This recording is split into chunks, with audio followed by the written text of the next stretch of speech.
Hello, welcome to another episode of Ask the D&D Professors, or just people from Open the Gates Gaming talking about things, which has kind of become what this stream is. Anyway, I'm Chris. Elizabeth, our fearless leader, is not joining us tonight. She is traveling.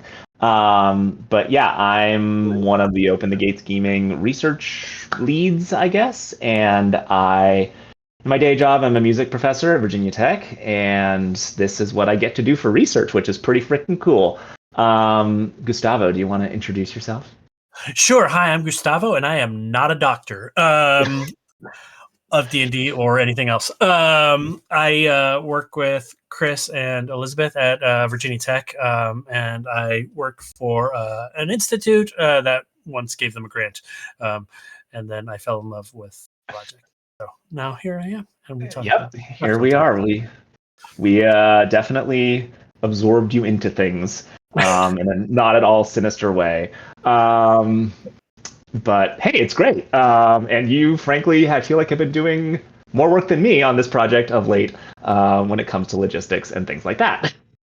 So we thought tonight we had a lot of different ideas for moving through things. We had a couple of ideas for like a series about talking about the SRD and talking about what it's like to make third-party content, since we've been working on our tools that are out there, which you can find on our website for free, open access, openthegatesgaming.org. But we thought, let's talk about the SRD. Let's talk about what it's like to build D&D content. The conversation may wander off in who knows what directions. So, but yeah, Gustavo, you have more experience, I think, than me with the SRD or the OGL. So, okay, actually, let's establish a naming convention. The OGL is 2014, and SRD is the new 2024 version. How about that? Yeah, that's fair. Mm-hmm. They're both, I guess, system reference documents, but yes, one is the SRD and the other one's published under a different license. And let's just go with OGL and SRD. So yeah, I mean, my experience with this is largely of trying to play free D&D under 2014 rules, and also I wrote a bunch of papers. And Chris is going to have to vamp for a second. Okay. Because I'm going to have to run to attend to a small child. Fun, the joys of parenting. Yeah, all right, back. Bye. Vamping. Right. So let's see. SRD content. I don't know. Well, so one thing that Gustavo and I were talking about a little bit before the stream started is when we got started with D&D and we got started with the project. I got started with D&D during the pandemic, as did many people. And immediately started DMing because that's the kind of person I am, I guess. And I always have been kind of a partisan of doing it on, physical media and gathering around a table. Because it was pandemic, it was like a very specific group of people that gathered at my table, the pod. But because of that, I had the books, and I was thinking about it in that way. I never really bothered with the SRD until Open the Gates Gaming got started. I joined the project, and then we started thinking about, all right, when we're going to publish these tools that we've developed, how are we relating to the larger question of copyright and whether or not Wizards of the Coast is going to sue the pants off us? And so it was only then that we really started looking at the SRD or the OGL at that point, because this was still 2014 rules, with any kind of specificity. But that was then, and this is now, and now we have the new SRD that is, I think, in a lot of ways, a lot better, frankly, than the 2014 version, the OGL. And also, leaving aside that whole crisis moment when the Wizards said they were going to revoke the OGL and do some, I don't remember the details now, but it was all a mess. And then the D&D community was like, absolutely not, you can't do that, and because voting with your dollars works, Wizards was like, fine, we won't do that, and released it under Creative Commons, which is irrevocable in perpetuity, which is what our tools are published under. Anyway, so yeah, Gustavo, what were you gonna say? Nothing. I think it sounds like you got into a lot of it, but the OGL is the first version of this document, the OGL that was 5.0, 5.1. That was written in 2014 for the 2014 rule set and updated a couple times. It's not easy. No. It's a bad document. We might pop them up on screen a couple of times, or maybe let's Atlas. Can you show us the OGL? Fun fact: you have sent me 2 documents, and I don't know which is the 5.1 is the OGL. Okay, let me swap over. I mean, I think my favorite thing, and again, like I hadn't looked at the OGL in a while, and I think I looked at the SRD, the 2024 version, like once. So yeah, Atlas, if you scroll all the way up to the top, Yes. You have a page that says legal information, then a page that says intentionally left blank, and then it just starts with races. Yikes. But like, there's no preamble. There's not even a freaking table of contents. Like, it's just here you go. Here's D&D stuff. It drops you right in, and it's just kind of throwing it at you, essentially with no preamble, no context, and you kind of have to pick it up as you go. And then using this as a reference document is a real nightmare because there is no way to like do it without having read the entire thing and bookmarked it, essentially. Yeah. It's like famously a thing that people have time for. Yeah. It's also, I mean, it's worth noting that both of these documents are long. Yes. This one is, I can't remember how long this one is. I want to say it's almost 400 pages. Let me see. Of written text. 403 pages, according to my thing.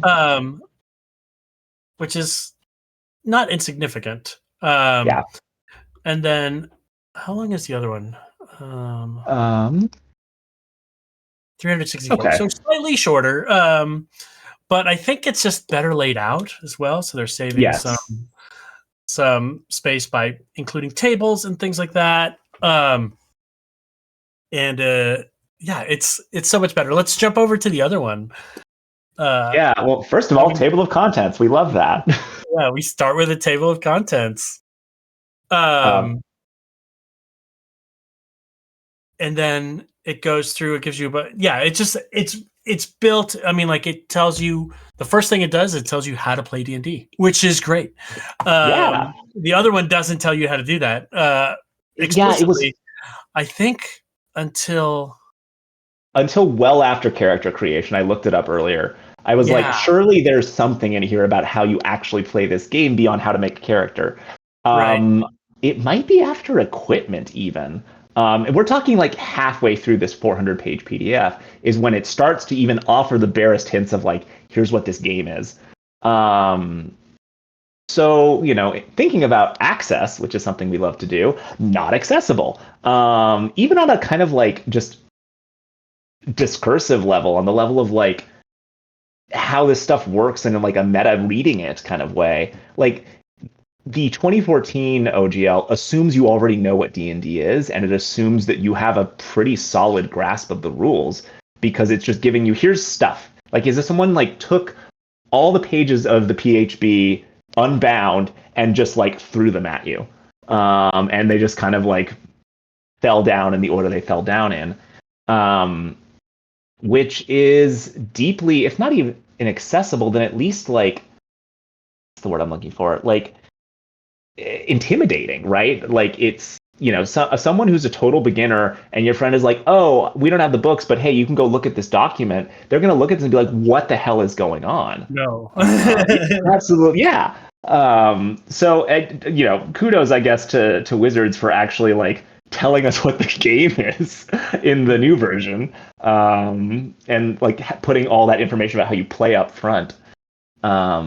I did actually look and see compared to the player's handbook, and they're they're arranged in a pretty similar way, but there is, of course, more detail in the PHB. Yeah. Sorry, Gustavo, you were going to say something? No, there's a lot more content there in the PHB. You're right. I think I was going to say I think this has a lot to do with something you mentioned briefly earlier, which was the OGL licensing fiasco of 2022, 23, whatever it was. Yeah, 23 maybe. And also just how far D&D has come in the last decade. Since 2014. There's just a huge volume of third-party publishers. And they are all reliant on these two documents essentially for building everything, right? Yeah. Because this is what's free to use, and then everything else is kind of D&D branded or potentially branded by somebody else. But this is kind of the rule set, and so I don't know if that when they launched this in 2014, whether it was just like a small cottage industry, but it feels like they are now like one making it more accessible to players, but also people who are designing for the game. Yeah. So I think that's a really interesting point because it actually lines up quite well with what's happening on D&D Beyond these days, where they're just constantly digitizing and publishing third-party content to the point that like now it's in when you click on like classes, for example, there's a whole bunch of third-party things in there that there's like nothing from what I can remember glancing at it earlier today. There is nothing that distinguishes those third-party content things from the official rule set, other than that the rule set comes first. Right. So they're definitely leaning into like all the third-party creator stuff, which I think is definitely a if not a consequence, then at least like influenced by the OGL fiasco. Maybe. I think I agree, and I think it's a net good. I think like other platforms like Roll20 have long been thriving by having digital third-party content, and just Roll20 is great because they serve a lot of different games and things like that as well. But they've long had third-party content. I think maybe Wizards realized they might be missing the bus on that.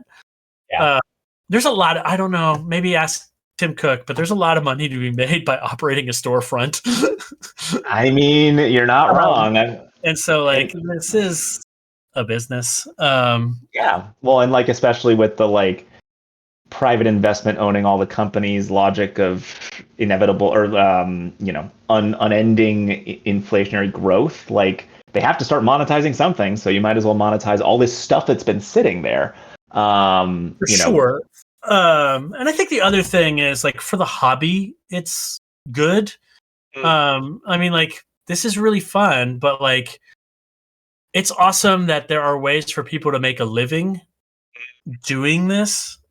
Creating content for other players to be able to do it, and that we're not. I mean, like I know that D&D is sort of the big operator, the big bad, the Amazon.com of the Facebook. The Yankees, if to use a sports metaphor. God, who am I? All of these terrible things of TTRPGs, but it does also facilitate people being able to sort of work in the industry, build their chops, and then create their own content, release it, whether it's for D&D or for something else, or a lot of system agnostic stuff, which is really great. So I think I was very shocked when I first saw I think Ghostfire Games was the first people to have some third-party content. And I was like, what is happening? And now there's just tons of stuff. Well, I mean, I guess technically they did do this with Critical Role back in the OGL days, but like it was very limited to like basically just them, like the Blood Hunter thing. But like, but they published a whole book. But they were like, it wasn't until 2024 rules came out that they started publishing all this stuff, or at least putting it on D&D Beyond. But it's interesting that like they D&D Beyond has seemed to be like apart from the ecosystem, as you put it, of like the hobby, right? but now, because they're developing that virtual tabletop, they're trying to make all this stuff happen for them that's proprietary, right? Which again makes sense from a business standpoint. But let's shout out some great tools right now that are not D&D Beyond. Like Indeed. I want to throw out Owlbear Rodeo is a great place to use that is free. We use that on our fundraiser live streams. And there are tons of great free tools out there in the world that you can use, including ours. Indeed. For playing D&D. We don't have a fully digital tool set. I know we've been spending a lot of time talking about digital tools, and like I honestly have spent a lot of time playing D&D in digital platforms since like 2016. I play in a home game with some friends of mine from high school for years under a bunch of different campaigns, but it's been a way for us to keep in touch, which is really nice. And I do really like the fact that D&D has become sort of a hybrid digital analog hobby in a way that's like way better, at least for me, than playing like Call of Duty. Indeed. Will's in the chat. And he's mentioned that Project Sigil was put on ice. I think that is correct. I think they let go like most of the dev team and are now sort of releasing assets that they had created for free. Or releasing assets that they, I think, intended to have people pay lots of money for free. And I don't think I ever even tried it. I didn't. I mean, like, for that experience, I think I'm just going to go play a video game. Start playing games. Well, it's funny. It's like the other thing that intrudes on this conversation, or that at least influences it, I suppose, is the success of Baldur's Gate 3 and like the video game version of D&D that Project Sigil I think was trying to like kind of draft off some of that a little bit, like 100%. Yeah. And I think there's always been I think that for some people, there's always this dream of like, you're going to be able to visualize play in a way that's like more immersive. And this is like one of these weird things that ties back to my job in a lot of ways. I work on a lot of like immersive environment stuff. And this is why, like, I personally find like VR to be just something that's not very good. Like it never lives up to the promise of what it is. And so you end up just chatting with big head cartoon Mark Zuckerberg, and like that's not great. No. And like it's interesting to me, and maybe this is a hot take, but this idea of trying to visualize D&D, and like granted, I know there are people for whom that kind of thing can probably be very helpful, right? That visualizing things is not easy for them, but it makes me think of AI or like let's say generative large language models, let's be specific. And because I am so tired of people just being like AI this, AI that, AI everything. Okay, now we're talking about work. Anyway, generative large language models, like there's all this research coming out that this is in fact very bad for your brain, that it atrophies kind of your ability to think and process information and write and all this stuff. And maybe not to the same extent. I think having D&D allows you to like use your imagination, right? It allows you to come up with things in your mind. And obviously, like, using a virtual tabletop is not the same thing as using generative or large language models, but like having the ability to just like imagine things and like having D&D contribute to that and practice it and get better at it, like that's I think a very valuable thing. So like trying to, and granted, video games are also fun. I've played a lot of Baldur's Gate 3, but it's something else, right? It's not D&D. I agree. I think there's something about it, and there's the social elements of it are really exciting, and yeah, I think that in a lot of ways, a lot of the stuff can be really overrated to the game, and like I am talking about digital tools, but sometimes I'm talking about like the too, and I say this because like wait, the what? You cut out for me for a sec. I say this about the digital tools, but sometimes also about physical tools. Yeah. I think like I am a big fan personally of theater of the mind play, and this is not a thing that I thought that I was ever going to be, but I was DMing a campaign. I was deep in the weeds of like Roll20, making maps with like the lighting tools and like custom character sheets and all this stuff. And then I had to DM a session and I lost power in the middle of it. And then instead of stopping, I was like, I lit some candles, got my notes out, and we ran it Theater of the Mind the rest of the session. And it was like the most fun we had in a long time. And then we just kind of dropped all these digital tools. We're like, oh, I'll send you an email or a picture. We're on Zoom or whatever, and a photo of whatever you need to look at. And I think now my current DM is we're running it off of a Google Slides document. That's amazing. I love that. So like all our maps live there, all of our character sheets, like the entire campaign is living in a Google Docs Slides doc. And that's like crazy, but also like you don't need a lot. Like yeah, and I think that's awesome.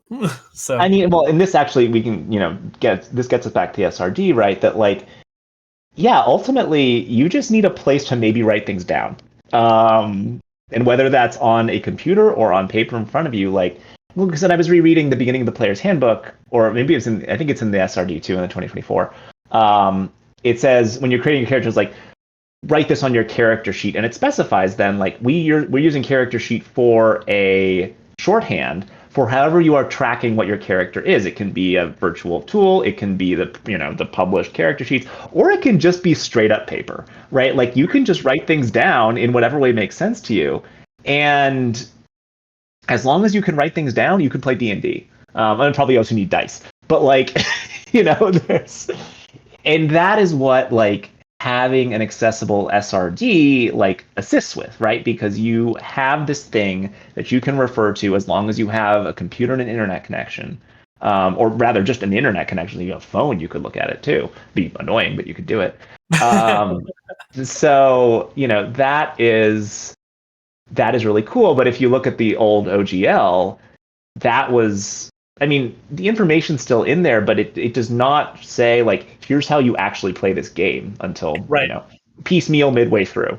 It's mostly just like giant lists of things, spells, I was just glancing at it again, and like, I don't think it ever does. It just like, it gets through character creation, and then it just starts telling you rules and how you adjudicate things. Yep.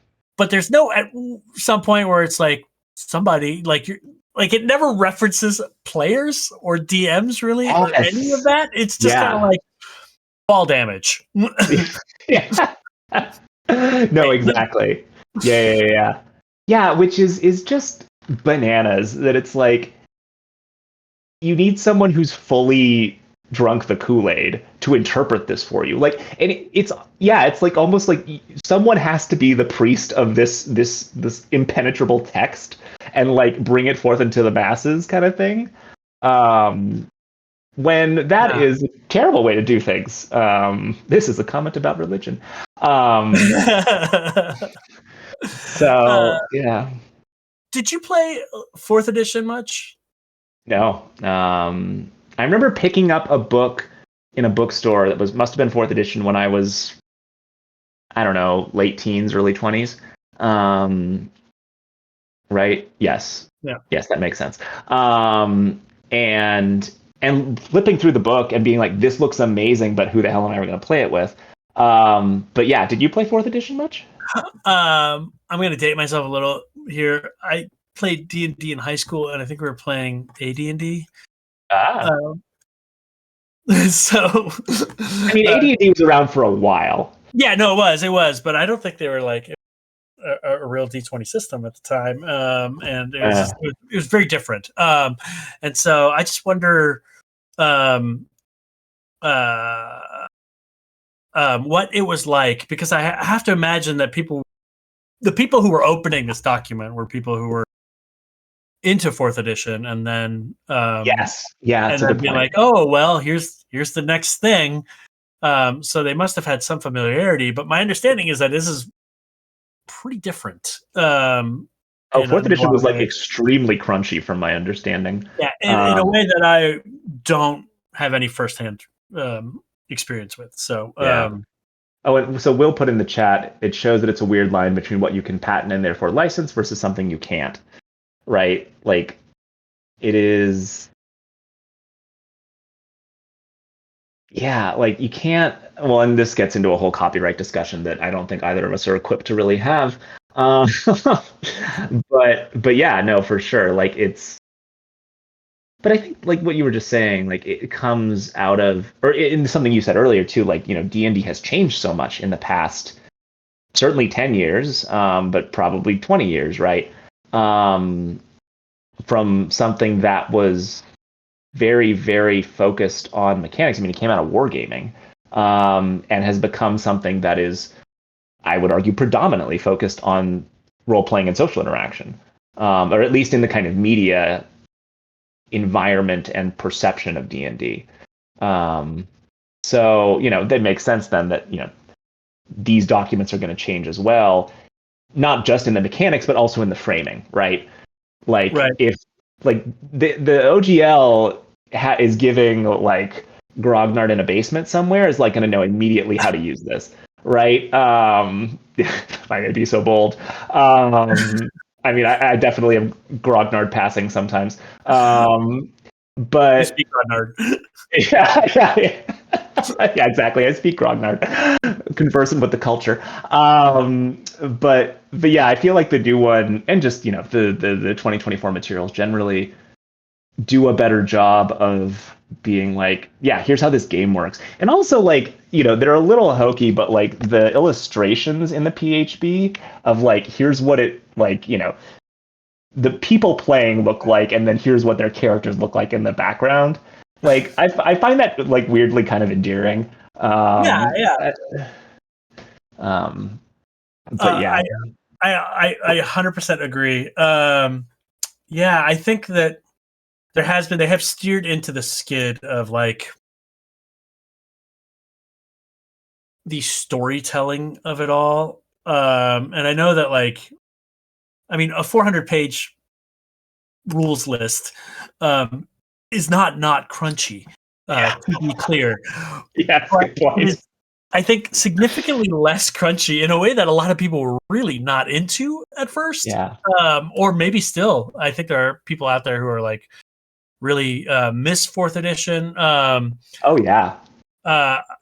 We're just before the stream, we're talking about Matt Colville, who's an awesome creator with a lot of like deep knowledge, and who has started his own gaming company and now has his own 5th edition game. But I know now his own game system now with Draw Steel. Yeah, which is technically 5th edition compatible, because this was all part of the OGL explosion where every one of these publishers after a certain size came up with their own version of 5th edition, which some of which I've heard really cool things about. And if I had just infinite disposable income, I'd just have a bunch of like $70 books lying around. But I don't. Yeah. What was I going to say about Colville? You did there. Yeah.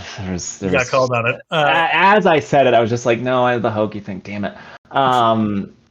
But yeah, no, well, so that's the thing about like Colville. Like we were talking about before the stream. One of the first big pieces of D&D media I watched was like, or extended D&D media was the Chain of Acheron like streaming series that Colville DM'd with like some of his game development buddies, which ended up going off the air after a few years. But I really enjoyed it. But then what they did is they then did a virtual a campaign, like a kind of very closed campaign, like short, based on using 4E, because he knew that system quite well. So people still play those old systems, and they still, I think, just depends on what you want out of the game. And that also, I guess, relates to like the larger TTRPG ecosystem generally, right? Like D&D is really good at being a bard, right? Like jack of all trades, can do a lot of things. Most of them fine. One or two of them really well, one or two of them not so well. But then there are certain systems that are better at other things, right? Like, granted, not that I've played a lot of other systems, but certainly, Powered by the Apocalypse is more, I would say, focused on storytelling, yes, like than the kind of whatever D&D is. I really want to get together with frequent collaborator, chat person, Frank. Oh yeah. Oh yeah, God. Playing the game with him, because I have not had much experience with playing any of these other systems, but I know that he's a big fan of a lot of sort of different, more storytelling based systems, and I'm really excited to try something like that out. Because in the intervening time between like AD&D 5th edition, I did play like some cyberpunk, and everybody remembers Vampire the Masquerade. Mm-hmm. Which are fun systems, and that was also a long time ago. But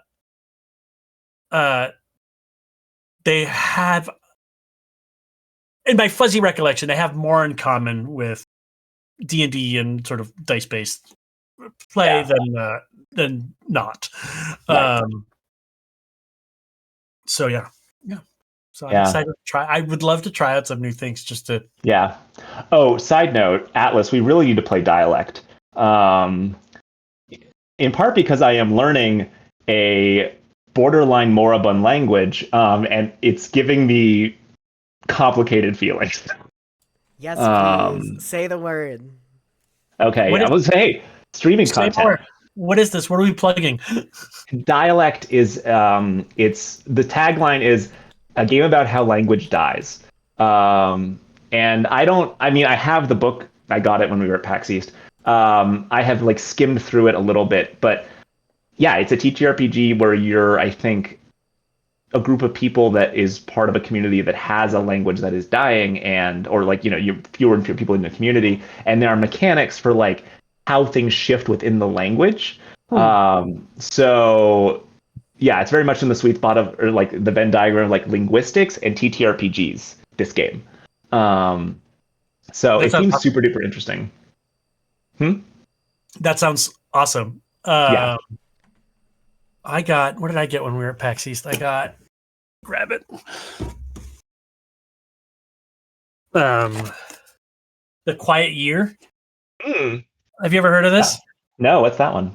Oh, so I first heard of it when the Adventure Zone did, I think, their 3rd season, and they did it they set it up by playing this game called The Quiet Year, where you draw a map and then you tell the story of what happens in the map. It's like sort of about an apocalypse. This is extremely my shit. I love maps.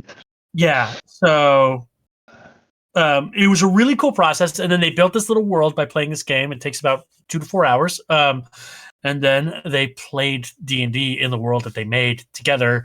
Thing, and I was like, oh, what a like genius idea, and like what a fun, cool sounding game it was. So I was kind of like keep my eye out for it. So anyway, nice. I'm gonna have to look at this. Look out for that. Look, we ever want to get together and do it, it's right here. Chris, you know what games you might get a kick out of? It's The Fall of Magic and The City of Winter, which I've had my eye on. I'm thinking about buying both of them. We'll see. Both of them, if you buy the physical version, come with actual like scroll maps. We could stop there. That would be enough for me. I mean, yeah. But like The Fall of Magic is literally about like magic is dying, and it's like kind of following literally the journey of this family of immigrants as they are making their way through this like entire world as the world dies around them, which is a lot. But also, Yeah. the City of Winter has a very similar, like, actually I think it's more card based than map based, but it follows very much like you're creating a family and trying to make your way through this world. The website that I pulled up says a fantastical family saga and immigrant experience. Oh boy. Yeah, I Is just this gonna totally be- want to explore my trauma. I know, like this is just reminding me of the time that I watched Encanto and I fucking ugly cried. Oh my god. Scene at the river, like I fucking lost it. So yeah, so who doesn't have a little bit immigrant family trauma? Well, I was gonna say I remembered that and then saw also maps and was like, Chris is gonna either love or Like, hate and love this. yeah, I think it's kind of the latter. Or actually, it's not really a hate. It's just like I have to be ready for that level of like emotional Like devastation. big emotions. You're gonna love it, Yeah. but there are going to be big emotions. Uh-huh. Yeah. Yeah, that sounds great. I will send these to you. Perfect. Yes, please do. This is something that's interesting, I guess, about the project. You know, we got into doing D&D things because that was what the local disability community wanted to do during the pandemic was play D&D. D&D is famously hard to access, as we can see by the OGL. He says, gesturing at a different computer screen. But and so that's why we started creating these tools to make D&D easier to get into. But since then, you know, we've all gotten a little older. We've all seen other games. We've all talked to a lot more people and kind of like, you know, become a part of this larger community, especially through like all the amazing people we meet at conventions and stuff that we've been doing recently. There's just such an amazing world of these kind of games out there. But then, you know, you run into the issue, and this is something we should talk about with Frank at some point, because I know he has capital O opinions about it, is like where's the line between playing to what you know people are going to use and play because that's the popular system versus creating tools for maybe a less popular system that maybe those help them that become more popular and shift how, you know, the hobby does certain things. Right. Yeah. No, I think that I agree with that. I think that there's it cuts both ways, right? Yeah. It's wildly popular. It's like it's the gateway drug. It for lack really of a is. better word, to like Yeah. TTRPGs, right? And it's like, oh, I played a little D&D and now I'm into the hard shit. Yeah, a game about language dying. But I think it does help, but it also is the 600-pound elephant in the room, and sometimes like it's not always easy. Like, look, it is hard enough to get 6 people who love doing this together on a regular basis to do it. Period. And this is a thing that they know that they like, right? So sometimes that whole thing of like trying to drag your friends along with you when you want to explore things can be really challenging, right? Because they're just like, well, I just want to get into it, right? I just want to do what I know, and then we're doing it. Whereas like sometimes learning a new system can be challenging and it's work.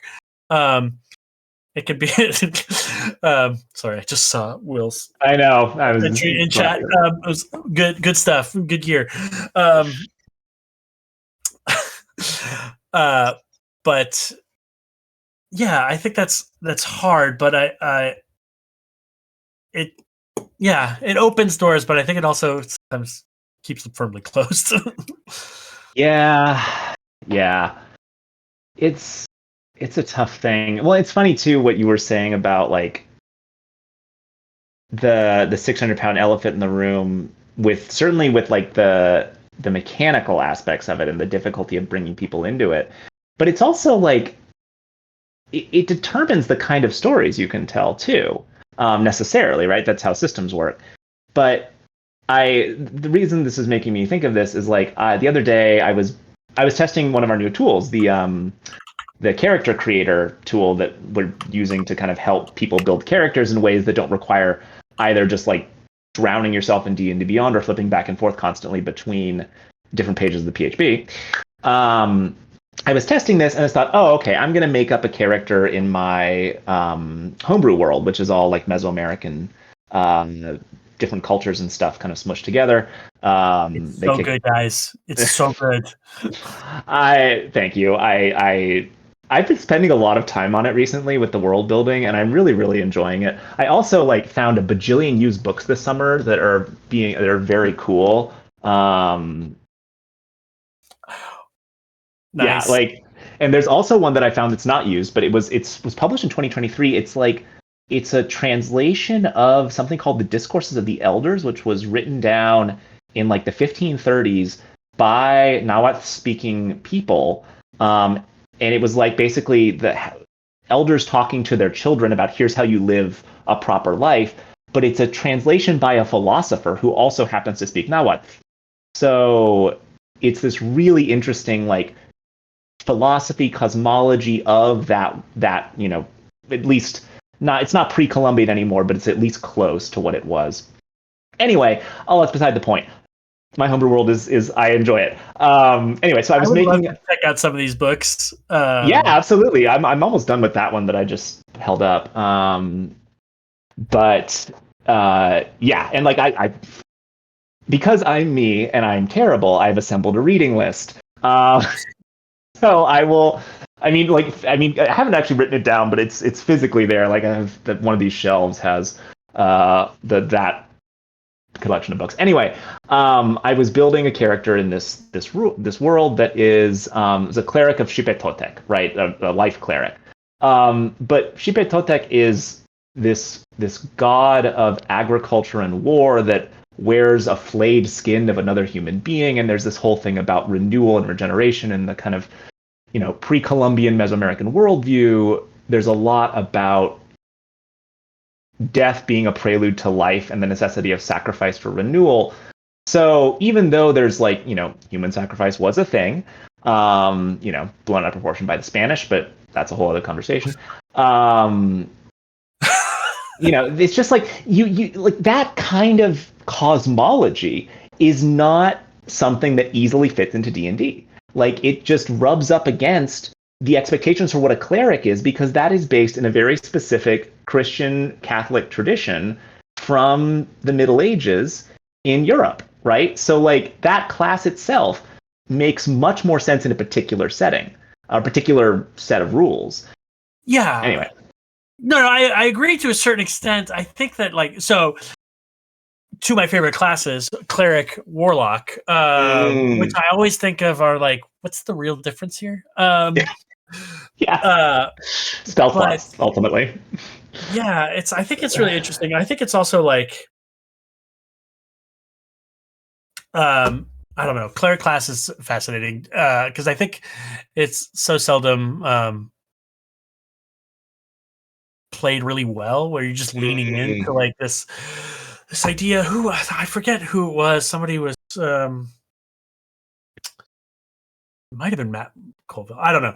Somebody was talking about how like in D&D you're playing in a world where gods are real, right? And and they walk the earth. And like what is that like? Because that is such a weird thing to think of in a Judeo-Christian context, because like there's no room for that, right? Not a thing. Yeah, there's no room for that at all. Nope. I mean, like, and so it's very interesting. And then it's like you think about things like the Greek mythology and like Troy, where these are just like super powered petty people. Like they're all just petty monsters, and like and how do we, the players, the people on the ground, like how does that relate? What is that relationship really like? Why is it like that?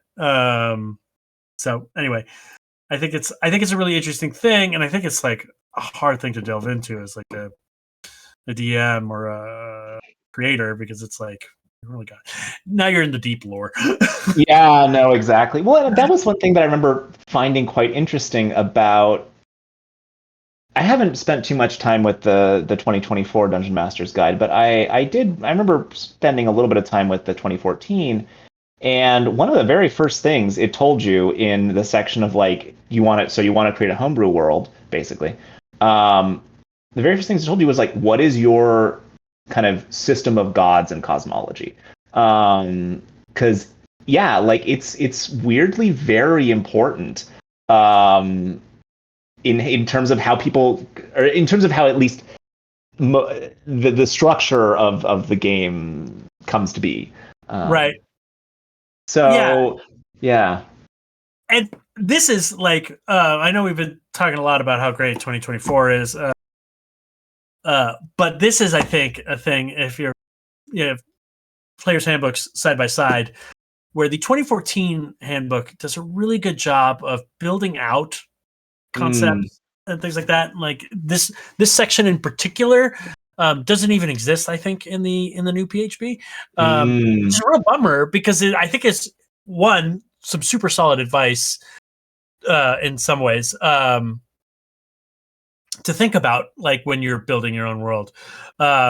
It does fly in the face of some of my favorite advice, which is like, think small. Yeah, no, it's a good point. Because it is hard to keep players engaged when you have written an entire universe in your head. Yeah. Like their story. It's really challenging to do. So how do you bring those two things together? Right. I think that's where, the opportunities for fun and interesting storytelling. Yeah, I mean, to me, it's like, it feels a lot like practicing like a musical instrument or really actually like more like playing jazz, right? Where like you have practiced a lot. You have a whole set of, just patterns and behaviors and licks and everything in your head. And in the moment, you then just are putting things together and drawing off other people and so on. But to me, the world building is the practice, right? Is the like building that repertoire of things so that to me, like a world is more engaging if there is a kind of very deep sense of everything that's working that's somewhere in there, right? That then, yeah, you're just focusing on, okay, like, what is this town, or like, what does it say on the sign at the tavern, right? Like, you're not worried about like what is the cosmological relationship between duality and the gods, like right, which is stuff I like thinking about, but nobody else does. 100%. So like what's really fun about that is like you've thought about that, right? And then like, what happens when your players run into that? What does that look like to them who haven't thought about it, but also like maybe don't need to, because it's like that's just part of the fabric of the reality of what we're playing in. And I mean, I think part of it too is just like a certain bloody-mindedness about the kind of Eurocentrism of D&D and just wanting to build a world that draws on. Granted, it's totally inescapable, right? Because that's just how the world works. And how it's hard to get away from it. Yeah. But and like, even within the context of building a D&D world, like there are still things that you're going to have to incorporate that come out of the D&D tradition. You can't just whole hog invent D&D out of something else. But trying to draw as many different cosmological kind of ways of thinking, like thinking about things like aesthetics and metaphysics and ethics and the gods and how all that stuff works. Like that to me is doing kind of sub-level work in terms of trying to deal with this issue of Eurocentrism, at least to me. Whether or not it actually works, I don't know. But the thing where you were just saying, like, how does this appear to the players? I think it appears as like if the players are from somewhere else, and let's say one of them's a cleric, like they encounter like a priest of some other or god in the homebrew world, like maybe that god is like, I don't understand what the hell you're on about, like, or just like cannot see eye to eye with them, and or they just this guy really wants to get, or this person just really wants to get into it. I don't know. Anyway, the point is, like, I think there are moments where having that stuff in the background can come to the fore in more kind of holistic ways, maybe. But I don't know. Granted, I have actually DM'd very little in this world, so like that has not yet happened. We can change that, Chris, anytime you want. Anytime. It's true. Yeah, we really should. But yeah, anyway, this went way afield. No, I love that we're deep in the weeds. Yeah. But here's a fun thing that I think about sometimes with clerics. It's like one of the things that I find particularly hard to break away from when I'm conceiving of these things in world building is what do clerics who are not evangelical and sort of the fundamental meaning of that word, where they're trying to wed their religion, they are evangelizing, like, because like so much of Christianity is based on this idea of trying to get more people on board, which is not true of a lot of historical other things. Now, given there are fewer and fewer of those, but so that's just an interesting thing to think about sometimes. I mean, it's also like it gets at the question of like, what is this player's motivation? And like, what cause, if the gods are real, right, in our D&D world, and if the gods speak directly to mortals, which they seem to often do, your god is literally just going to tell you, go over there, right? Or potentially, but the god, or maybe it's going to be more complicated. It's like the god wants you to do something, or there is some purpose for you being sent off on an adventure. And in the historical kind of legendary basis of clerics, right, it is that they are an evangelist. They are going out there to help whoever, and also spread the religion. But like that is maybe not something that a god wants. A different god in a different system, or whatever. So then, like, why is your cleric doing what they're doing? Like, what about this religion? What about this god? What about this spiritual outlook motivates them to go forth and, like, perform magic? Like that.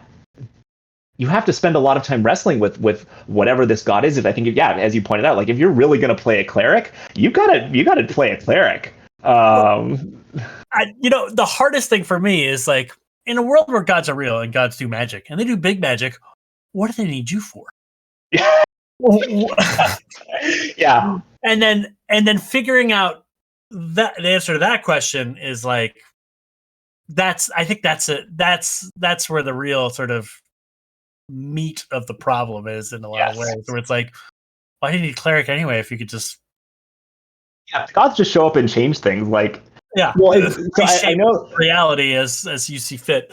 You just cast wish. Well, I know, like, in the Forgotten Realms setting, like, they kind of hand-wave this by just saying, one day, Ao the Overgod, which is a very kind of alpha omega, like, okay, we get it. Ao the Overgod is just like, all right, no more gods interfering with the affairs of mortals, we're done with that.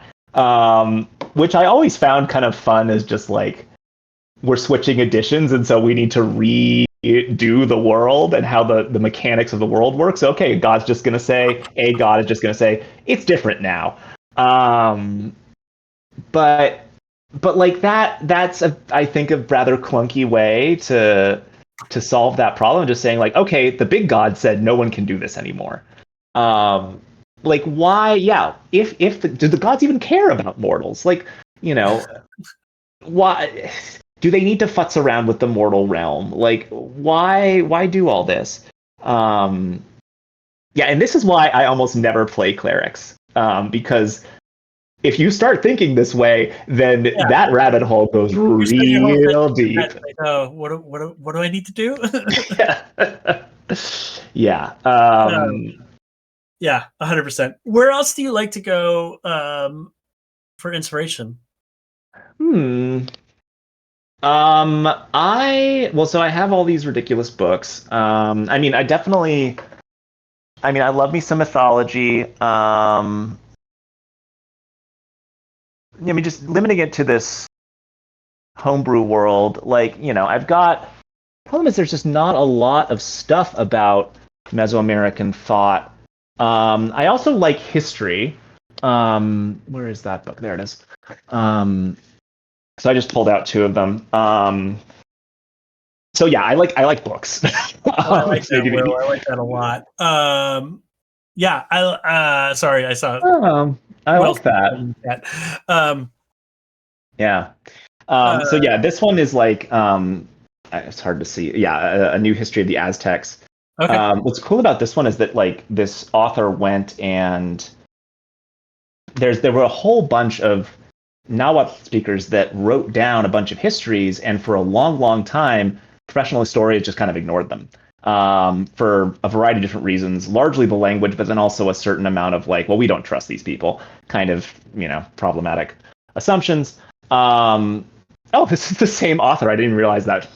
But this is, like a kind of more in-depth look at the myths, and then kind of with commentary.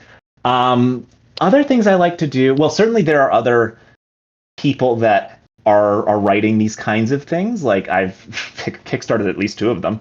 No, three. So, I look at those kinds of things. Often I'll use minis, honestly, which actually brings us back to one thread we were talking about with like how you actually play the game in terms of like, virtual tabletops or like actual tabletops. But like I'll find a really cool mini, and then I'll think, okay, how can I use this? Like what is this? What does this do in this world? Like, what is this a thing for? And so that's always fun. I don't know. Is that getting at your question? I don't know. Yeah, no, I 100%. Yeah. Fascinating to talk with people who sort of, I think the mind of a DM is such an interesting place. And I think it's, there's so many ways to sort of do it. And I think that your world in particular is a really interesting one. And so just sort of talking about it. There was no wrong answer to that question. Oh, yeah. But yeah, I really like history for DMing and inspiration and stuff like that. Mm-hmm. I really like tiny history. Meaning like really specific things. Yeah. I was reading a book recently, or listening to a book recently about wood and like the role that it plays in society, which that's cool. So I find like material culture like really interesting. Like if you start looking at like I was running a campaign years ago, and I just really became fascinated with like what does this world look like physically, and why does it look like that? And then I in a deep rabbit hole with like how Romans made concrete. Yeah. And like what a wild advance that is, and then what is a world in which magic is creating something like this, and how is that reshaping the world around it, and then how do you sort of make that how do your players then interact with the world that is changing in that context? So let me give you a very fun example of this that I'm really glad didn't actually pan out. So I was playing, I had run actually like Dragon of Icespire Peak for a group of people. And this was Elizabeth's character that killed a white dragon, and this will never be shut up about. And we were playing then just like, I was doing an adventure just to like, get them from that kind of module into a different one. And, they were off to find a Hydra that was layering along a river, and they found some wreckage of a boat that it had destroyed. And I don't know what possessed me to be like, oh yeah, this boat came down the river from it was based in Forgotten Realms. It was near Neverwinter. This boat came down the river from Gauntlegrim, where there's like a bunch of dwarves, and you open this crate and you find these kind of strange black rods. Someone did an Arcana check. It's like, okay, these are basically the magical equivalent of nuclear fuel rods. And they lost their goddamn minds. It was like, what are these? What are these for? Why are they shipping these? Like, wow. I was like, oh no, what have I done? Fortunately for me, that campaign then kind of disintegrated shortly thereafter. So, which was sad, but it meant that I didn't have to figure out what the hell the implications of magical nuclear fuel rods were. Right. Oh my god. Yeah. So, but to your point, right? Like, thinking about just like very basic things like material culture or how do you translate like a particular kind of technological idea into a world where there is magic, where, and then also like, well, I was thinking like, then what prevents technology from being developed? Does it develop? And then you get things like Eberron and Ravnica and whatever. Right. And I like those settings a lot. I like a setting that's veering out of sort of that the further we get away from the traditional sort of Lord of the Rings medieval fantasy. Like I love that stuff, don't get me wrong, but it's like when we start getting into like the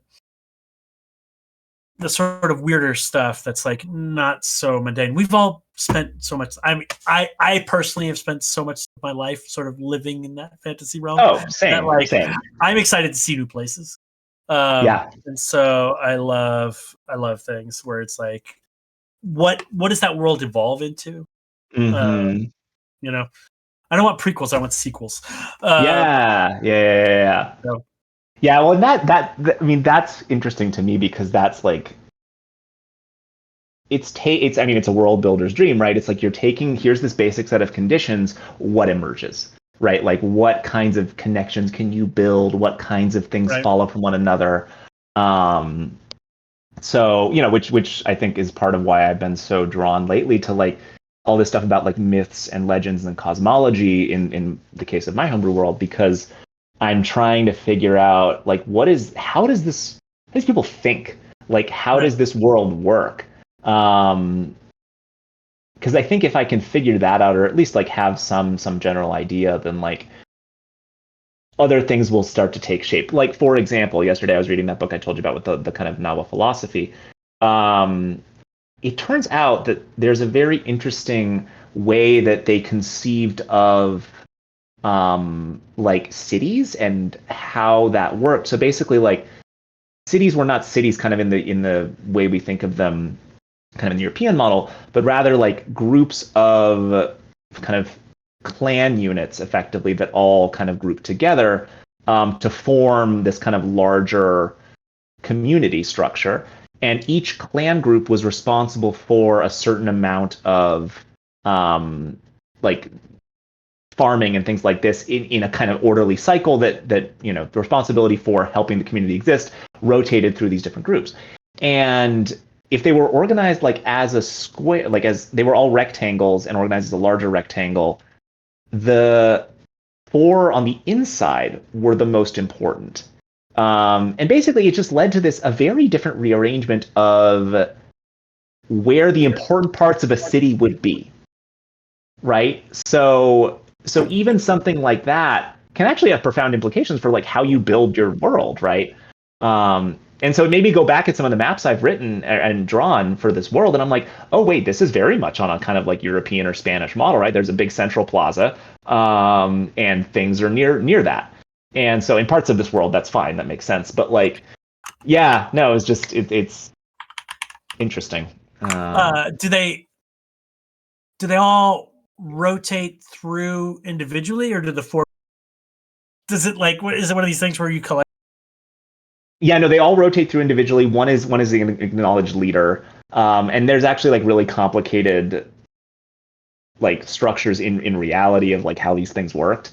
And then like you could even kind of scale that up to, if we think about the Mexico Triple Alliance between Tenochtitlan, what is it, Texcoco, and I forget the third one, but like the three things that were basically the Aztec Empire, like they were arranged kind of in a similar situation as big city states that were themselves then arranged in kind of, further levels down. This kind of same symmetry worked its way up and down through all these levels, which then gets at this really interesting aspect of Nahua philosophical or cosmological thought, that like it's about symmetrically unfolding things from different concepts, and this shows up in their poetry and things like this.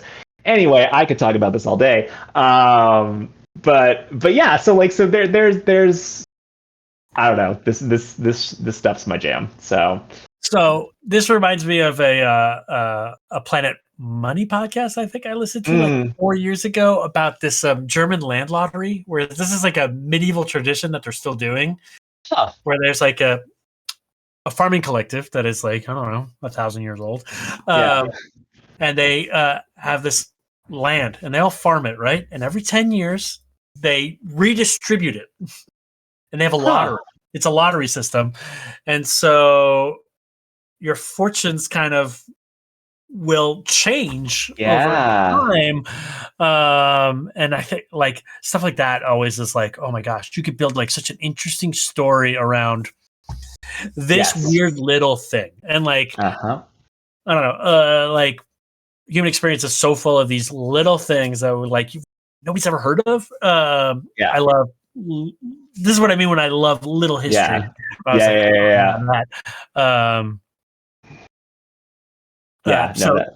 Anyway, awesome. Well, it is 9:10. We should probably wrap up this very meandering stream. Thank you for joining us on this journey. Hanging out. Yeah, just hanging out and chatting. Oh no, did we do a podcast? I think we did a podcast. I thought that's what we're doing. Oh, okay. What is a live stream if not a podcast, I guess? But I don't know. Well, like, we should get back to like the D&D professors am I the asshole thing occasionally. 100%. Stick with our early branding. But yeah, so join us next week for, what were we going to talk about next week? I do not remember. I forget what's on the schedule. It's something, at least in theory, to do with more of building things in third-party content, I think. But who knows? Watch our social media for updates. It'll still be us, still yakking about things that make us happy, or not, as the case may be. Sometimes we vent. But yeah, I guess that's it then. So see you all next Monday.